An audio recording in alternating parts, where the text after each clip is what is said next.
Saúde a igreja com a paz do Senhor Jesus. Cartas de Paulo aos Efésios, capítulo de número 5. Efésios 5,14. Apenas uma breve mensagem que Deus nos deu aqui, rapidamente, para nós ganharmos tempo. Que diz assim: pelo que diz, desperta-te, ó tu que dormes, levanta-te dentre os mortos, e Cristo te esclarecerá. Queridos, quando nós abrimos a nossa Bíblia Sagrada, no livro das cartas de Paulo aos Efésios, sabemos que Paulo foi o homem que pôde ver a veracidade de Deus no seu tempo, e que pôde ouvir o eco da voz divina como ninguém no Novo Testamento. O homem que, se nós pararmos para analisar, estudou debaixo da tutela de um dos grandes mestres que havia em Israel, por nome de Gamaliel. E Gamaliel não era qualquer um.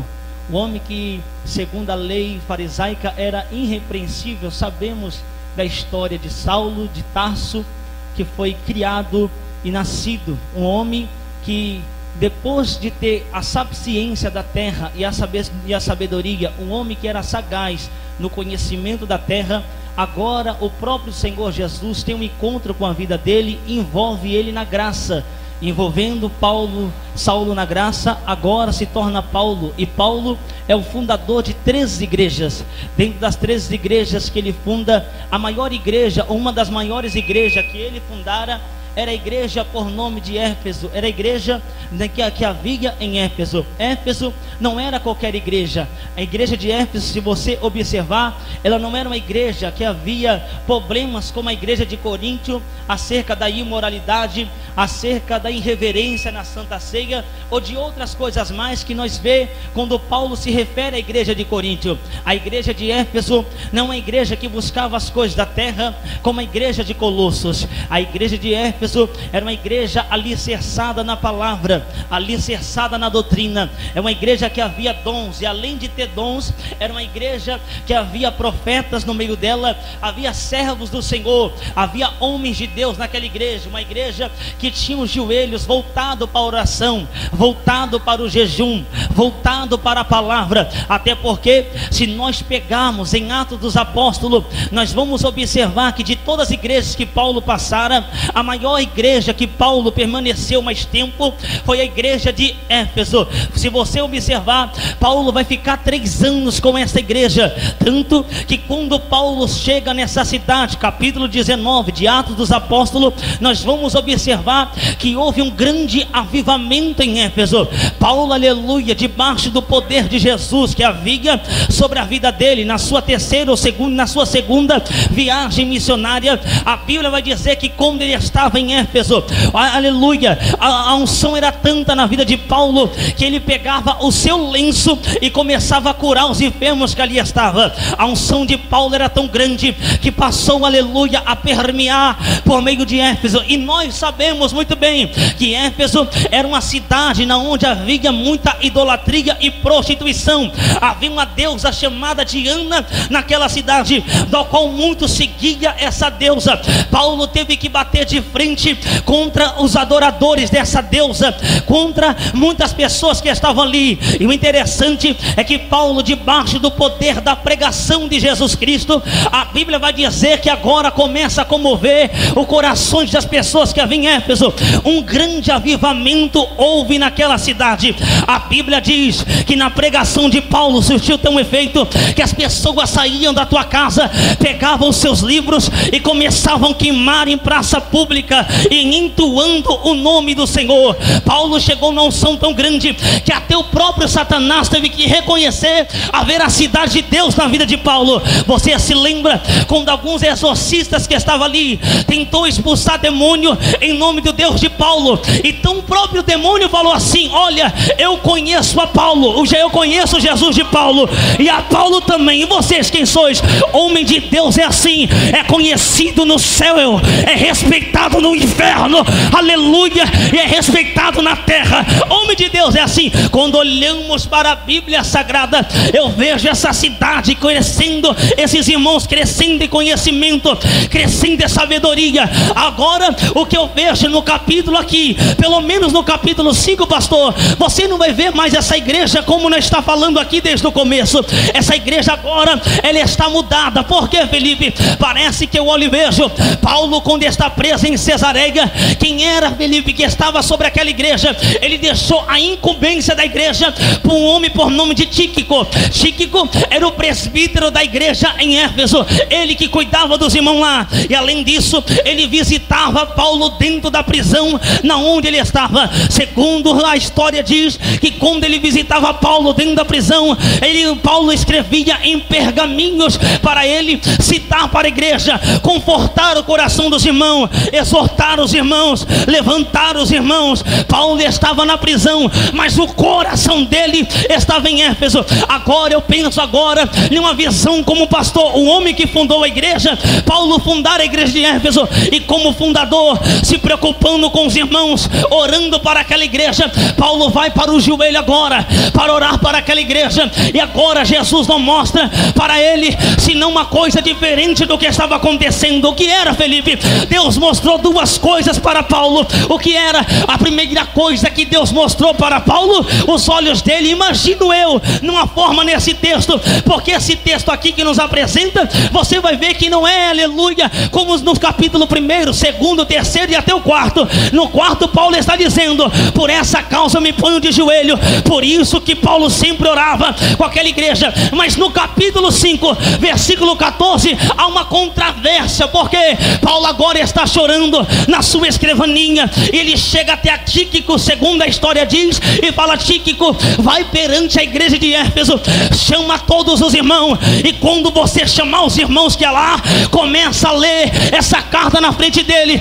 Paulo, aleluia, após dizer isso, Tíquico saiu, foi para a igreja em Éfeso, os irmãos esperando receber algo de conforto, ou alguma coisa que, aleluia, eles queriam ouvir. Agora Paulo vai dizer dessa forma, capítulo 5, versículo 14: pelo que diz, desperta-te, ó tu que dormes, levanta-te dentre os mortos, e Cristo te esclarecerá. Pega na mão da irmã, por gentileza, minha querida. Vamos esquentar este lugar nessa noite, na primeira palavra profética. A Bíblia diz que sem profecia o povo se corrompe. Não é profecia, assim diz o Senhor, é palavra profética. Eu tenho uma palavra de Deus aqui para a tua vida, para a tua noite, para a tua alma, para a tua família. O meu Deus, aleluia, está dizendo: está na hora da minha igreja se despertar do sono dela.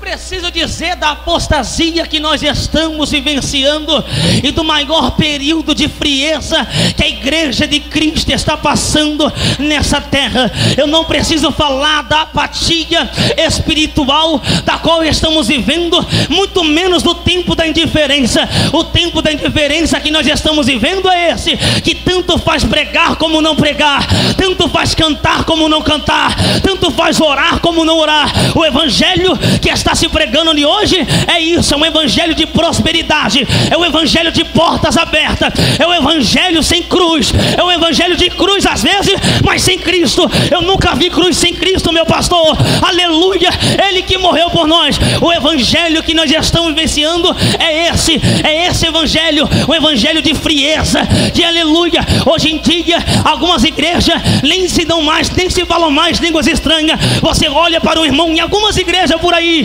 da qual eu passei, você vai falar línguas estranhas, o irmão começa a estranhar. O que é isso?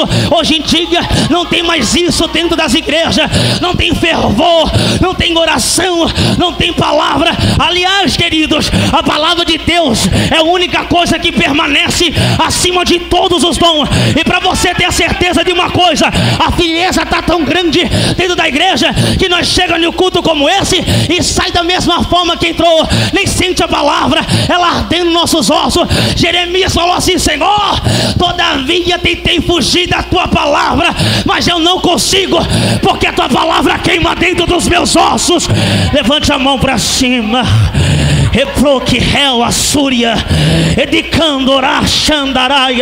Nessa noite o Senhor está dizendo: filha, eu te trouxe neste lugar porque fazia tempo que você não tem um encontro com a minha palavra.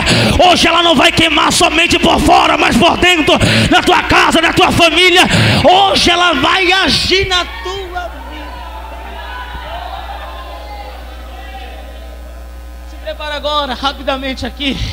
Paulo está entregando essa revelação. Desperta-te, a tu que dormes. Parece que eu vejo o pensamento de Paulo no livro de Isaías 60, dizendo: levanta-te, resplandece, porque já vem a tua luz, e a glória do teu Deus vem nascendo sobre ti. Paulo queria que aquela igreja se levantasse. Só que além disso, irmãos, além da frieza entrou outra coisa dentro da igreja. O que era, Felipe, que entrou? Versículo 18, Paulo vai dizer: não vos embriagueis com vinho, que há contenda, mas enchei-vos do Espírito.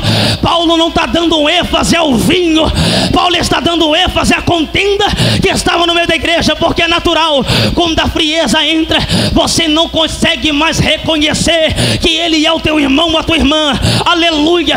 Quando a frieza entra, a contenda entra no meio da igreja também. Aí começa o disse-me-disse dentro da igreja, porque o grupo de senhora louvou hoje e o grupo de mocidade não louvou. Começa, aleluia, a contenda dentro da igreja. E a maior guerra que nós já estamos vivenciando não é lá fora, é a própria igreja do Senhor Jesus Cristo, da qual está acontecendo nos dias atuais. A contenda é tão grande que hoje em dia nós brigamos por posição de cargo. Hoje em dia só querem estar com o microfone na mão. Hoje em dia só querem fazer e acontecer. Mas esse negócio eu tenho certeza, aleluia, que Jesus vai mudar. Eu não acredito, aleluia, que isso vai continuar assim até o arrebatamento da igreja. Eu acredito no reavivamento, e eu profetizo, pastor, que a estátua de bronze vai sair do meio de Judá. Deus vai promover uma renovação no nosso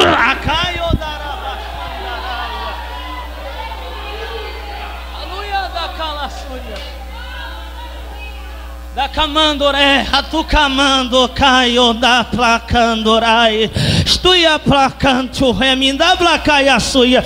Eu sinto a presença do Nazareno aqui, aleluia. Eu não sei se você está sentindo, irmão, mas eu estou sentindo a minha perna adormecendo. Edicamanto, edicaplahaia, de placachandorá, do camandorá, pra placaçuia, lavracaia, na camando do calabra. Quando eu olho para Paulo falando para aquela igreja, ele alertou os irmãos. Primeiro a frieza entrou, segunda a contenda entrou na igreja. Só que Paulo agora vai dar um remédio para a igreja. E antes de Paulo dar o remédio para aquela igreja, minhas irmãs, sigo de oração, irmãs que oram, Paulo primeiro vai falar uma coisa para aquela igreja. O que era, Felipe? Paulo vai falar porque a igreja está errando e na onde era que ela estava errando. O que é? Paulo vai dizer primeiro um conselho e uma exortação da parte do Senhor Jesus Cristo. Capítulo 6, versículo 10, Paulo vai dizer: nos demais, irmãos, fortalecei-vos no Senhor e na força do teu poder, revesti-vos de toda a armadura de Deus, para que possais estar firme contra as astutas ciladas do diabo. Aleluia. Se tu não tem revestimento, tu é apto a cair na, aleluia, na prostituição. Se tu não tem revestimento da armadura, tu é apto a cair no adultério. Se tu não tem revestimento, tu é apto a pecar, minha irmã. Mas Paulo está dizendo: revestivo de toda a armadura de Deus, para possais, aleluia, estar firme contra as astutas ciladas do diabo. Aí Paulo vai dizer assim: porque nós não temos que lutar nem contra a carne e nem sangue. Olha para tua irmã, por gentileza, no olho dela, olhar de profeta. Olha para o teu irmão, diga para ela: quando você fala mal do irmão, você está prestando um grande serviço ao reino das trevas. Asura pacandoraia, Caia Súria. Quando você tenta derrubar o teu irmão, você está prestando um grande serviço ao reino das trevas. Jesus falou o quê? Um reino dividido jamais subsiste. Se Satanás luta contra Satanás, como é que o reino dele pode subsistir? O reino de Satanás é um reino hierárquico e organizado. Ele diz para um vai e o outro vai. Ele fala vem e o outro vem. É organizado, irmão. E por que a casa de Deus é uma bagunça? Alá, Súria. Alá, Suragaia. Da Camandura, Camandarabia, Xandarai. Por isso que a Bíblia diz que os filhos das trevas se comportam mais do que os filhos da luz. É forte, meu pastor. Só que Paulo ainda está dizendo para aquela igreja, e eu quero finalizar essa mensagem aqui rapidamente, e vou dizer algo sobre o meu testemunho aqui, coisa rapidinho, aleluia. Paulo anteviu o dia da igreja, falou para ela, só que Paulo finaliza dizendo, depois, aleluia, de ter feito tudo isso, permaneceis inabaláveis. Paulo apenas estava vendo os dias de truculento que havia sobre aquela igreja.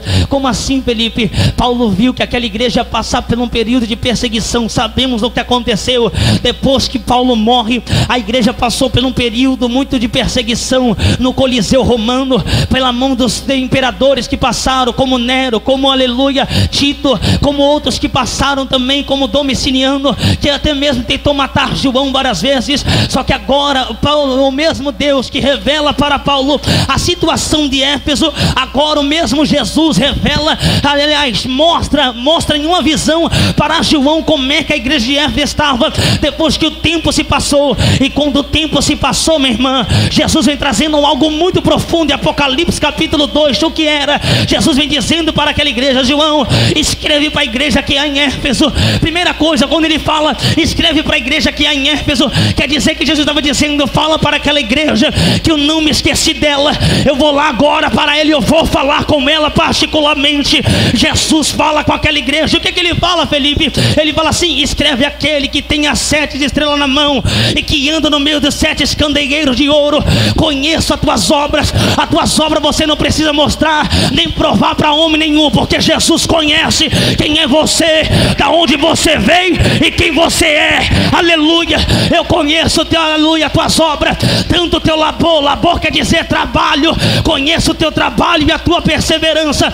A única coisa que tinha naquela igreja e que você pode observar na Bíblia não era oração mais. Aquela igreja trabalhava pelo Senhor, mas não era mais fervorosa como antes. Mas uma coisa permaneceu de pé, que é um dom raro nos nossos dias: dom de discernimento de espírito.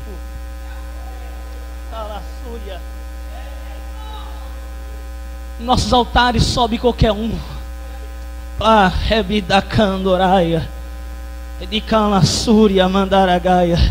Hoje em dia, aleluia, você é avisado pelo aquilo que você veste, pelo aquilo que você tem, não pelo aquilo que você é. Aleluia. O nosso evangelho que estamos vivenciando é assim. E quando eu olho para essa igreja, a Bíblia diz assim: olha, trabalhaste aliás, puseste à prova os que dizem ser apóstolos e não são, e achaste mentirosos. Isso daí que a igreja tinha era o dom de discernimento. Eles provavam o espírito. João passou por lá. João falou assim: ó, provai os espíritos para ver se são de Deus. Aleluia. Ele passou por lá, exortou a igreja permaneceu na palavra, no mesmo discernimento, na mesma pegada com Cristo. O que eu vejo nisso daqui é que Jesus observou a qualidade dela, e agora o Senhor fala com ela uma coisa muito interessante, minha irmã, que depois que ele falou, puseste a prova o que disse ser apóstolo não são, e o achaste mentiroso, Jesus falou: olha, trabalhaste pelo meu nome e não te cansaste ou não te deixaste esmorecer, mas eu tenho porém contra ti somente uma coisa, igreja, que deixaste as primeiras obras. Volta-te, lembra-te de onde você caiu, arrependa-te, pratica as primeiras obras, senão brevemente a ti virei e tirarei do teu lugar o teu castiçal de ouro, se não te arrependeres. Aleluia. Tens porém uma coisa: aborrece as obras dos nicolaítas, a qual também aborreço. Quem tem ouvidos para ouvir, ouça o que o Espírito diz às igrejas. E ao que vencer, dar-lhe-ei de comer do fruto da árvore da vida. Felipe, o que é que Jesus falou naquela igreja? Eu finalizo essa saudação atenção aqui para dizer algo muito importante. Quando Jesus, aleluia, está olhando para a qualidade da igreja, Jesus ele falou uma coisa interessante: arrependa-te, lembra de onde você caiu. Eu, no dia que eu li essa mensagem, meu pastor, eu chorei de madrugada. Eu falei: Senhor, o que é que o Senhor está dizendo para essa igreja? Porque o Senhor está falando dessa forma? O Senhor falou ao meu coração: filho, eu não estou simplesmente apontando o pecado da igreja, não. Eu não estou falando para ela no que ela errou, eu estou falando para ela ir na onde ela errou, aleluia. Porque ali na onde que Jesus está falando arrependa-te, aleluia, a palavra arrepender-se no grego é metanoia ou metania, que quer dizer mudar de direção, voltar para trás. A igreja estava caminhando para o pecado, a igreja estava caminhando a passos largos, mas Jesus está dizendo: filho, aleluia, lembra de onde você caiu, arrependa-te, ou seja, volta para trás, meu filho, porque eu tenho coisas grandes a fazer para a tua vida. Lembra de onde você parou, recomeça tudo de novo, porque eu vou fazer coisas grandes. Tem um aleluia. O que é, Felipe? Que coisas grandes é essa? Ele fala lá no último versículo: eu tenho o fruto da árvore da vida.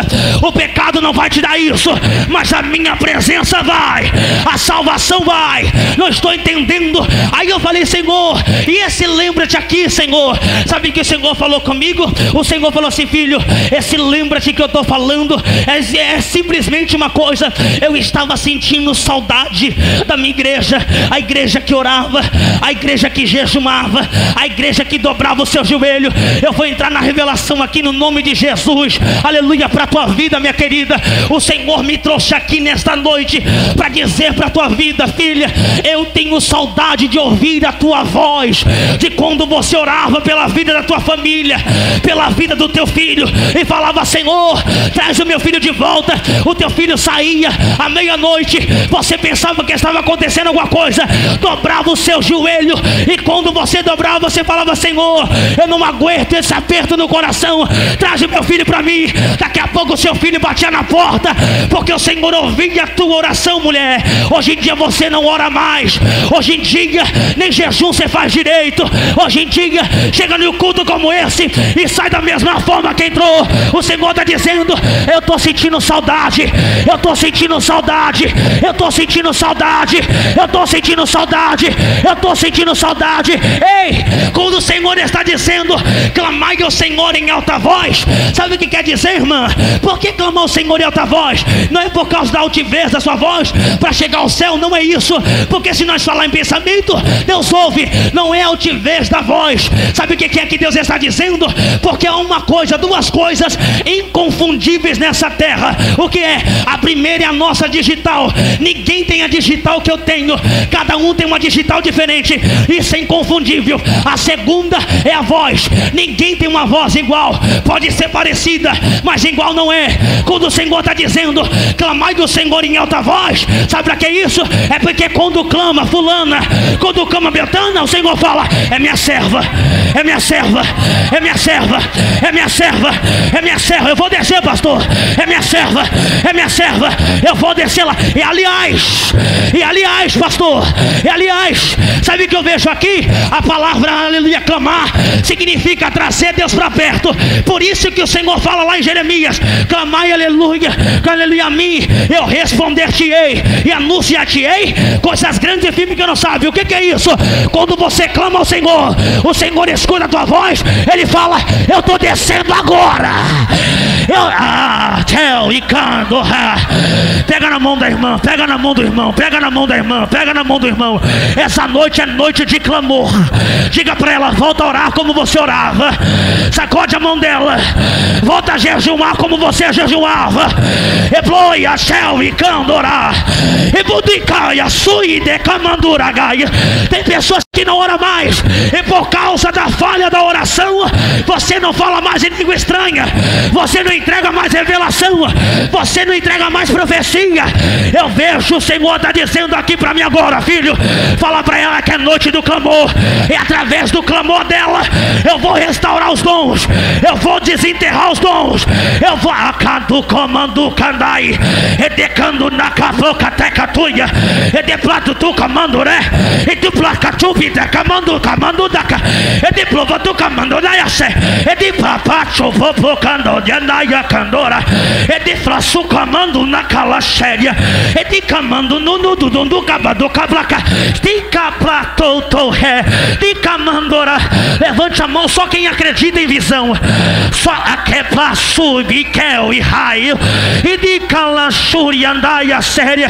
Eu vejo duas coisas aqui nessa noite. A primeira, eu vejo uma mão no meio desta igreja, de que a suri andaio ré, de camando na calaçúria, na camandura vaxandaraia. Eu vejo um buraco, e nesse buraco uma cova, aleluia, como se fosse uma cova, e nessa cova uma terra do lado.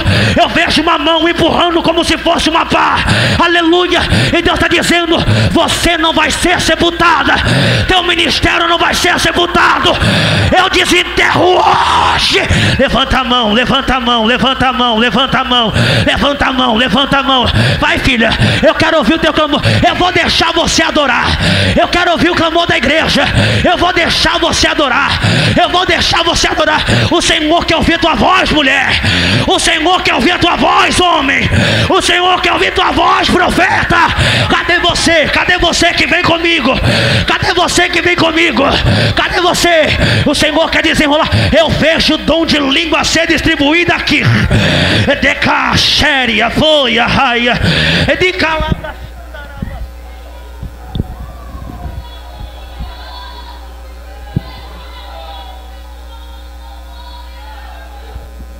Ele quer ouvir tua voz.